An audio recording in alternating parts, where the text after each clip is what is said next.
पण खरं म्हटलं तर डिनो मोरियावर होणाऱ्या ज्या कारवाया आहेत, जो ही मातोश्रीची सून म्हणून तिला ओळखतात, त्या प्रकरणावरून लक्ष हटवण्यासाठी या दोघांना येण्याची चर्चा सुरू आहे। कारण का त्या प्रकरणामुळे उद्धव ठाकरेंचा मुलगा हा पावसाळ्यामध्ये जेलची वारी करू शकतो, अशा पद्धतीची सगळी माहिती त्या केसमध्ये आहे।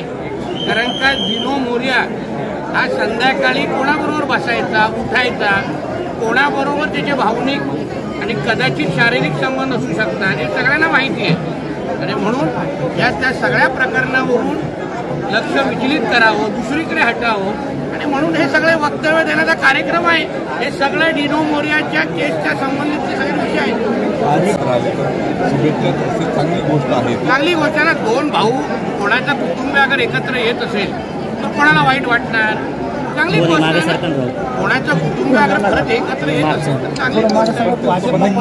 पालिका निवडणुकीसाठी अडचण येणार मुंबई दादा, महाराष्ट्राच्या जनतेने 2024ला एकाला 20 आमदार दिले, दुसऱ्याला 0 दिलेलं आहे। भरपूर ताकद आहे। आम्ही एवढं घाबरलो आहे की आम्हाला झोप लागत नाही आहे। एवढी भीती वाटते आम्हाला लोकांना। भारतीय जनता पक्ष आमच्या जिल्हाध्यक्षाला घाम आलाय, मला घाम आलाय की आता आमचं कसं होणार? एवढी मोठी ताकद आहे हो। एकाकडे 20 आमदार आहेत, दुसऱ्याकडे 0 आहे। बाप रे! आणि आमच्याकडे तर 132 आहेत हो। कशी तुलना होणार आमची या दोघांबरोबर? आम्हाला दोघांना फार चिंता वाटते आता हो।